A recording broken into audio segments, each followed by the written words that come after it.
여러분 반갑습니다. 행소장입니다. 오늘은 황혼이혼에 대한 이야기를 좀 해보려고 합니다.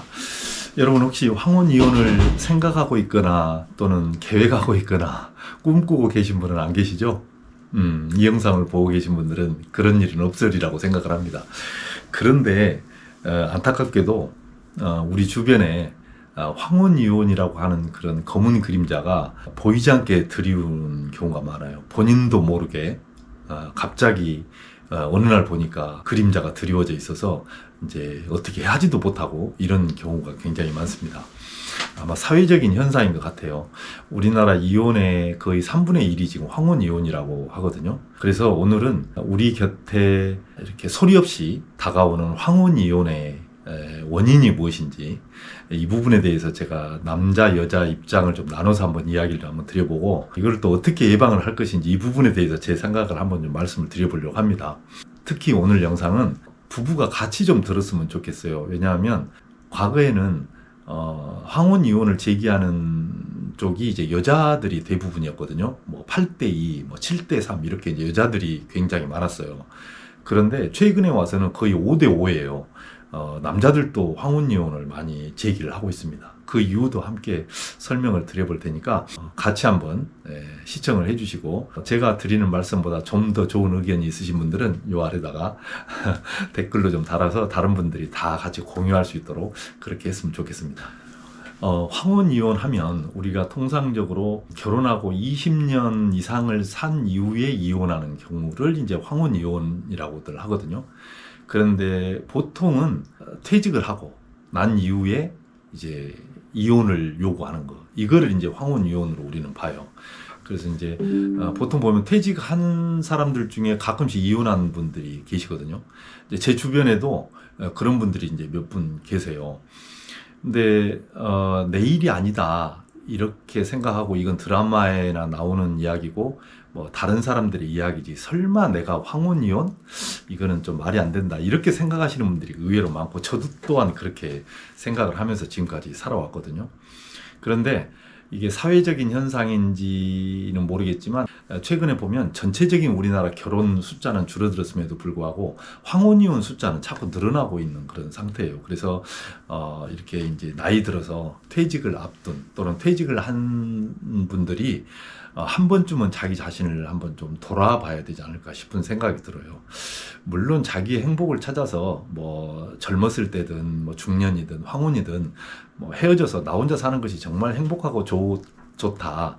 그리고 좋을 것 같다. 이렇게 생각한다면야 뭐 그것이 큰 문제가 없겠죠.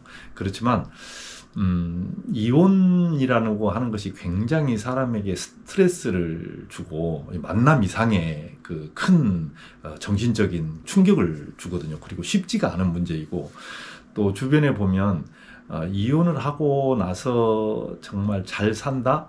글쎄요, 물론 잘 사는 케이스도 있겠지만 후회하는 분들이 의외로 제가 보기에는 많은 것 같아요. 그래서 제가 황혼이혼이 다가오는 그런 검은 그림자의 원인이 무엇인지 제가 한번 말씀을 드려보도록 하겠습니다. 첫 번째는 이제 여자 입장에서 한번 봐볼게요. 이제 우리 나이 정도가 되면 유교 문화권에서 많이 자란 사람들이잖아요. 그러다 보니까 남편은 보통 밖에 나가서 돈을 벌고 이렇게 이제 고된 일을 하고 그래서 이제 수입을 해서 집에 갖다 주면 아내가 이제 집에서 그 돈으로 양육을 하고 또 살림을 하고 이제 이런 형태로 이제 많이 돌아갔잖아요. 같이 맞벌이를 한다고 하더라도 남편이 이제 돈을 좀 의외로 좀 많이 벌어오니까 이제 보통은 남자가 가부장적인 사고를 가지고 가부장의 실력을 이제 행사를 하려고 이제 했단 말이에요. 근데 사실 가부장 제도라는 게 나쁜 건 아니거든요. 이제 남자가 가정을 이끌고 책임지고 이끌고 간다 이런 개념이기 때문에 굉장히 좋은 개념인데 문제는 이 가부장이라고 하는 그 어떤 것을 나쁜 것에 활용을 하니까 이제 문제란 말이에요. 뭐 강압적 적극적으로 내 의견을 표명을 한다든지 무조건 나를 따르라 한다든지 아내의 의견을 전혀 듣지 않는다든지 또는 어떤 중요한 결정을 할 때 내 마음대로 해버린다든지 마음에 안 들면 막 폭언을 하고 폭행을 하고 아이들한테도 함부로 한다든지 이렇게 나쁜 쪽으로 가니까 이제 가부장 제도가 나쁘다는 건데 그 원론적인 가부장 제도는 그게 나쁜 제도가 아니거든요. 남편은 남편의 역할, 아내는 아내의 역할을 하는 거니까. 근데 어쨌든 간에 우리는 그 가부장이라고 하는 것이 이게 좋은 면만 보여줬던 게 아니라 안 좋은 면도 같이 보여줬던 거죠. 그래서 아내에게 심한 말을 하기도 하고 함부로 하기도 하고 의견을 듣지도 않고 내 맘대로 하기도 하고 또 어떤 마음에 안 드는 게 있으면 내 성질들을 부려버리기도 하고 이런 이제 병폐가 있었다는 거죠. 이제 그런 속에서 살아온 거예요.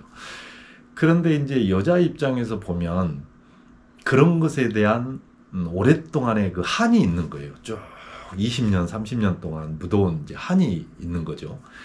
그래서 여자가 세상을 살면서 기회를 보는 거예요. 내가 자식만 없었다면, 내가 내 스스로 살아갈 수 있는 경제적 능력만 있었다면, 내가 이 남자하고 안 살 텐데. 이제 이런 생각을 하는 거죠. 그런데 경제적으로도 독립하기가 어렵고, 그런 자식이 있으니까 자식 때문에 이혼 이야기를 못 하는 거예요. 그러면서 3, 40년을 산 거예요. 그리고 나서 이제 남편이 퇴직을 딱 했단 말이에요. 딱 하고 났더니, 이제 자식들도 시집장가 다 가고 또 지네들 밥벌이 다 하고 있어요. 남편은 경제적으로 크게 이제 도움이 안 돼요. 그런데 재산은 모아놓은 게 있어. 그런데 여러분 알다시피 이제 20, 30년을 같이 살다가 이혼을 하게 되면 어떻게 되나요? 거의 이제 법적으로 봤을 때 재산을 반반 5대5로 나누잖아요. 그러니까 여자 입장에서는 자녀에게서도 이제 내가 자유로워졌고 경제적인 면에서도 어느 정도 이제 독립을 할 수 있는 그런 여건이 갖춰진 거예요. 그런데 남자는 변하지 않았어. 그러니까 이제 어느 날 남편에게 나 이대로는 못 살겠다 하고 이제 이혼을 통보를 하는 거예요. 젊었을 때 이혼하는 것은 무슨 뭐 큰 일을 저지르면 바로 우리 이혼합시다 해서 이혼을 해버리는데 황혼 이혼은 이게 쌓이고 쌓인 것이 모여서 어느 날 이제 터진 케이스가 이게 황혼 이혼이거든요, 이게. 그러니까 여자들이 이제 그런 거예요. 속에 한이 맺힐 대로 맺혀서 내가 그거를 견디지를 못하겠는 거예요. 그래서 이제 이혼 요청을 하는 거죠. 자, 이제 남자 입장에서 보면 이런 거예요. 남자들은 내가 30년, 40년 동안 직장 생활을 죽으라고 했잖아요. 토요일 일을 쉬지도 못하고 나오라고 하면 나가고 참석하고 싶지도 않는 회식 자리에 가서 술 먹어가면서 또 위에 있는 상사한테 더럽고 추접한 욕 먹고 야단 맞아가면서 정말 어렵고 힘든 일을 다 해서 돈을 벌어서 집에다 갖다 줬어요. 누구를 위해서? 남편 입장에서 보면 자녀와 내 아내를 위해서, 가족을 위해서 온갖 희생을 다 했단 말이에요. 그리고 이제 퇴직을 했어요.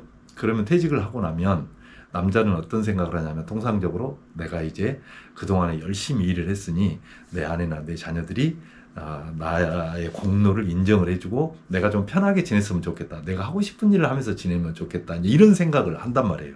그런데 막상 퇴직하고 딱 집에 있어 보니 이게 왕따가 된 것 같은 느낌? 아내가 나를 무시하고 자녀들이 나를 무시하는 것 같은 느낌? 이런 느낌이 이제 드는 거예요. 없어도 그만, 있어도 그만인 존재? 이렇게 이제 바라보는 것 같은 느낌이 드니까 이제 화가 나는 거예요. 그런데 내가 현직에 있을 때는 일을 하느라고 바깥 세상을 못 봤잖아요. 그런데 이제 퇴직을 딱 하고 나니까 이제 뭐 건강 챙긴다고 어디 모임에도 나가고 또 어디 동호회도 나가고 세상 구경을 하게 되잖아요. 하다 보니까 보지 못한 세상이 있네? 근데 100살까지 살아야 돼. 60세 시대에서 이제 100세 시대가 됐단 말이에요. 그러니까 내가 집에서 이렇게 무시를 당하는데 밖에 나가니까 나를 이렇게 대우해주고 정말 이렇게 즐거운 거리가 많거든. 그동안에 현직에 있을 때 그렇게 고생하면서 가족들만 위해서 살았을 때 보지 못했던 그런 이 새로운 세계가 보인단 말이에요. 그러니까 남자들이 내가 새로운 인생을 한번 살아볼까? 라고 생각하는 차에 아내가 이혼 이야기를 하거든. 그러니까 딱 둘이가 이게 이제 아주 이혼할 수 있는 아주 좋은 환경이 이제 조성이 돼버리는 거예요, 이게. 그러면 이제 일사천리로 진행이 되는 거예요. 여자는 오랜 동안 묻혀왔던 그 남자에 대한 이것 때문에 이제 황혼 이혼에 그것이 이제 명분거리가 되는 것이고, 남자는 내가 결국에는 이렇게 가족들한테 무시당하고 이러려고 내가 젊었을 때 이렇게 열심히 일을 했나라고 하는 자괴감, 이런 것들이 같이 딱 이게 맞아 떨어지면서 이제 두 사람이 서로 다 그럼 우리 새로운 인생을 시작합시다라는 이제 어떤 공감대가 형성이 돼버리는 거죠. 정말 위험한 거란 말이에요. 근데 우리가 서로 헤어져서 서로 같이 행복하고 서로 잘 살고 그렇다면야 얼마나 좋겠어요. 그런데 우리가 그런 말도 있잖아요. 뭐 조강지처 버리고 잘 사는 남자 없다, 이런 이야기 하잖아요. 그건 여자한테도 마찬가지인 것 같아요. 내가 사랑해서 결혼했고 또 이제 어쨌든 간에 20-30년, 30-40년을 같이 살았던 내 남자, 내 여자를 황혼에 헤어지고 혼자 살든지 또 다른 사람을 만나서 산다고 하더라도 그보다 더 낫다라고 생각하는 사람을 제가 별로 보지를 못했어요. 그리고 황혼 이혼하고 겉으로는 이제 너 한번 내가 없이 한번 잘 살아봐라, 이렇게 이제 남자는 이야기하고, 여자는 네가 나한테 옛날에 그 고생을 시켰지, 너 한번 이제 고생해봐, 이렇게 이제 고소한 맛으로 그렇게 하긴 하지만 결국에 가서 속에 있는 이야기를 들어보면 다들 후회 비슷한 것들을 다 하시더라고요, 보니까. 그래서 황혼이혼이 결코 좋은 건 아니다. 그래서 그것을 그러면 이제 예방하려면 어떻게 해야 될까? 그 부분에 대해서 제가 조금 이야기를 한번 해볼게요. 먼저 이제 여자 입장에서 볼게요. 여자 입장에서는 조금 전에 말씀드렸다시피 속에 이제 한이 맺혀 있잖아요. 남편에 대한 한, 남편이 그동안에 가부장적인 행태를 보인 것에 대한 한이 있단 말이에요. 그래서 남자는 퇴직을 함과 동시에 그 여자의 한을 풀어주기 위해서 좀 노력을 해야 됩니다. 그러려면 우선 아내가 나로 인해서 상처를 많이 입었을 것이다 라는 것을 인정하고 시작을 해야 됩니다. 근데 사실 오랫동안 유교 문화에 젖어서 산 우리 세대가 그것을 어느 날 갑자기 인정하기는 쉽진 않아요. 그러면 머릿속으로 인정은 안 된다고 하더라도 말로라도 일단 시작을 좀 하셔야 됩니다. 빈말 있잖아요. 빈소리, 빈말을 많이 하셔야 돼요. 그리고 빈 행동을 많이 하셔야 돼요. 예를 들자면 이거예요.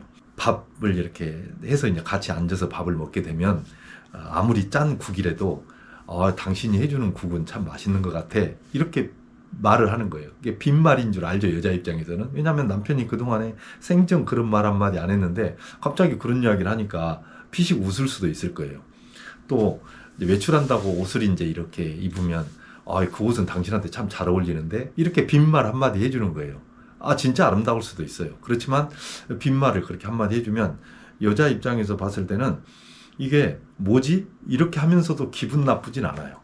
근데 저도 이제 집사람한테 당신은 빈말을 너무 많이 한다고 이런 그 푸념을 가끔씩 듣긴 하거든요.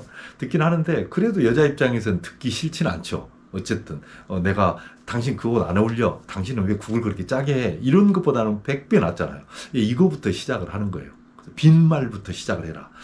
당신이 참 이쁘다, 당신이 하는 것은 다 좋아, 나는 다 마음에 들어, 이거부터 시작을 하는 거예요. 그리고 빈 행동을 좀 해보시기 바랍니다. 그 아내가 이제 이렇게 밥상을 차리면 살며시 탁자에 앉아서 아내의 수저부터 이렇게 놔보세요, 한번. 하지 않았던 이제 지시죠, 한마디로 이야기해서. 아내가 보기에 남편이 생전 뭐 하지 않았던 짓을 하거든. 이게 좀 이상할 수도 있어요. 그렇지만 이건 간단하게 내가 그냥 모른 체 하면서 이렇게 놔볼 수 있잖아요. 또 이제 차 이렇게 이제 운전해서 어디 가려고 하면 슬며시 안에 타도록 조수석에서 이렇게 안에 먼저 타도록 문을 열어줘 보는 거예요, 한번. 이게 좀 처음에는 좀 겸연쩍고 이게 아니다 싶은 생각도 들긴 하지만 일단 이런 노력을 해보셔야 돼요. 이런 작은 빈 행동, 한마디로 해서 표시나지 않는 행동을 무심결에 한번 해보는 거죠. 이렇게 해서 점점점 습관을 좀 들이셔야 돼요. 그래서 내가 옛날에 당신에게 그렇게 맺히게 했던 한을 내가 지금부터는 조금씩 풀어줄게 라고 하는 그런 액션과 말, 이게 좀 필요해요. 그러면 여자 입장에서는 황혼 이혼을 하겠다고 하는 생각이 짙어졌다가도 그 이혼에 대한 명분이 자꾸 사라지게 돼요. 물론 쉽지는 않을 거예요. 그러지 않겠어요? 어느 날 갑자기 내가 아내를 위한 행동을 한다? 이건 쉽지는 않아요. 그렇지만 노력하셔야 돼요. 왜냐하면 검은 그림자가 지금 내 옆에 와 있거든. 서서히 들이우고 있거든. 이거 검은 그림자 어떻게 해요? 치워야 되잖아요. 그 다음에 이제 남편 입장에서 한번 이제 말씀을 드려볼게요. 아내가 남편이 그래도 미우나 고우나 3, 40년 고생 죽어라고 해가지고 가정을 이만큼 일으켜 놓은 것에 대해서 일단 인정을 하시고 들어가셔야 돼요. 아내는. 근데 쉽게 인정이 안 될 수도 있어요. 그럼 인정이 안 된다고 하면 조금 전에 남편이 한 행동처럼 빈말과 빈 행동을 같이 해보는 거예요. 예를 들자면 남자들은 이렇게 칭찬해주고 치켜 세우는 걸 되게 좋아하잖아요. 그래서 말 앞부분에다가 당신 때문에, 당신이 고생한 덕분에, 이 말만 넣어주시면 돼요. 밥 먹다가 그래도 당신이 젊었을 때 열심히 이렇게 노력한 덕분에 우리가 이렇게라도 먹고 사네? 이 말 한마디가 엄청 중요해요. 차를 타고 어디를 가면 그래도 당신이 젊어서 고생한 덕분에 우리가 늙어서 이렇게 이런 차라도 끌고 다니네? 이런 이야기. 이게 아무것도 아니잖아요. 근데 그 말이 남자들은 내가 인정을 받는다라고 생각하거든요. 아주 단순해요. 그런데 그 말 해주기가 굉장히 어려운 거야.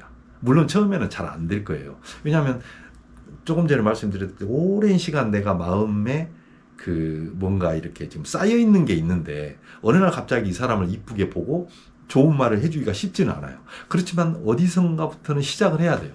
남편은 아내가 가지고 있었던 그런 가슴 속에 있었던 그런 한을 풀어주는 빈말과 빈 행동부터 시작을 해라. 그 다음에 아내는 남편이 현직에 있을 때 정말 젊었을 때 고생하고 희생한 것에 대해서 인정을 해주고 그 인정해주는 말과 행동을 빈말이나 빈 행동이라도 해줘라. 이게 이제 시작이에요. 그러다 보면 양쪽이 다 이혼에 대한 명분이 사라져요. 그런데 이제 누군가는 시작을 해야 되는데 남자가 먼저 시작을 하시기 바랍니다. 그래서 남자가 또 가슴도 넓고 어깨도 넓고 그러잖아요. 시작을 하셔서 그렇게 하다 보면 이게 어느 순간 탁 좋아지지는 않겠지만 조금씩 이제 변하는 모습들을 내가 보여주면 상대도 그렇게 변하게 돼 있어요.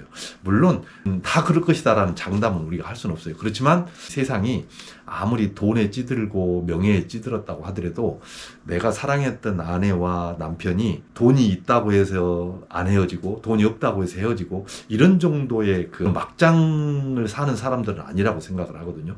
그래서 내 아내를 믿고 내 남편을 믿고 내가 서로 흠잡고 트집 잡는 말투가 아닌 인정해주고 내가 배려해주는 말투로 그거를 바꾸면 일단 시작부터 빈말과 빈 행동으로 그거를 바꾸면 이런 황혼이혼이라고 하는 단어가 그런 그림자가 내 주변에서 조금씩 옅어지지 않을까 이런 생각을 해봅니다. 오늘은 제가 이제 황혼이혼에 대한 이야기를 해봤는데요.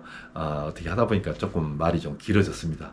그런데 여러분 가장 중요한 거는 아내와 우리가 또 남편이 이제 20, 30년 동안은 살면서 정말 힘들고 어려운 일을 다 겪었잖아요. 겪은 과정에서 마지막을 이제 보내는 이런 중요한 시간을 끝까지 함께 보냄으로써 정말 그 속에서 행복을 찾는 그런 가정이 되기를 진심으로 바라겠습니다. 자, 오늘은 여기까지 하겠습니다. 고맙습니다.